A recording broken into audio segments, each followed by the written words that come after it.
Shalom sahabat dan saudaraku. Pada hari ini kita akan merenungkan bersama tentang kegagalan bukanlah akhir segalanya.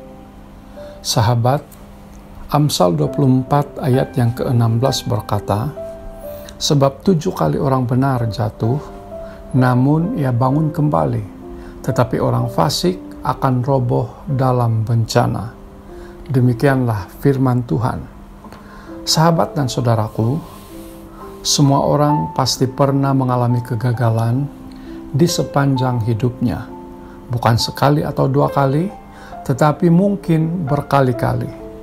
Ketika gagal, kebanyakan orang merespon dengan sikap negatif, menyerah dan putus asa. Namun, sebagai orang percaya, kita diajar untuk tidak mudah menyerah dalam situasi apapun, melainkan terus berusaha dan berjuang. Ketika gagal, ada kalanya kita merasa penat dan putus asa untuk berdoa dan berharap. Lalu, kita mulai membuat banyak alasan untuk berhenti berdoa dan berusaha. Ada tertulis, "Siapa sentiasa memperhatikan angin, tidak akan menabur, dan siapa sentiasa melihat awan, tidak akan menuai." Pengkhotbah 11 ayat 4.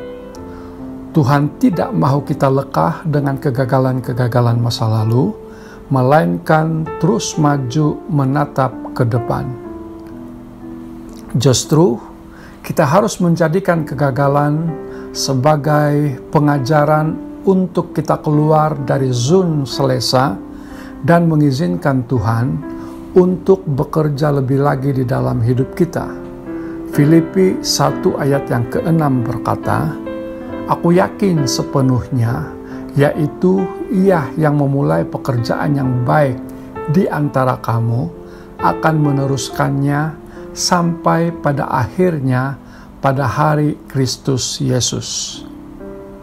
Tetaplah percaya kepada Tuhan, bahkan ketika berada di titik terendah sekalipun dan tidak berdaya, sebab Ia takkan membiarkan kakimu goyah. Penjagamu tidak akan terlelap. Sesungguhnya tidak terlelap dan tidak tertidur penjaga Israel. Tuhanlah penjagamu, Tuhanlah naunganmu di sebelah tangan kananmu. Mazmur 121 ayat yang ke-3 sampai ayat yang ke-5. Janji Tuhan adalah iya dan amin. Tidak ada janji yang tidak ditepatinya. Sahabat dan saudaraku, Yusuf adalah salah satu contoh orang yang mengalami berbagai masalah berat dan berada di situasi yang seolah-olah membawanya kepada kehancuran. Namun, ketika dia terus menjaga kestabilan iman dan tetap mempertahankan hidup benar di hadapan Tuhan, proses demi proses yang dilaluinya semakin membawanya pada penggenapan janji Tuhan. Karena dalam segala perkara Tuhan turut bekerja untuk mendatangkan kebaikan. Oleh itu, jangan sekali-kali bergantung pada apa yang kita lihat secara jasmani, melainkan percayalah pada kuasanya. Mazmur 126 ayat yang pertama berkata, "Ketika Tuhan memulihkan keadaan Sion, keadaan kita seperti orang-orang yang bermimpi."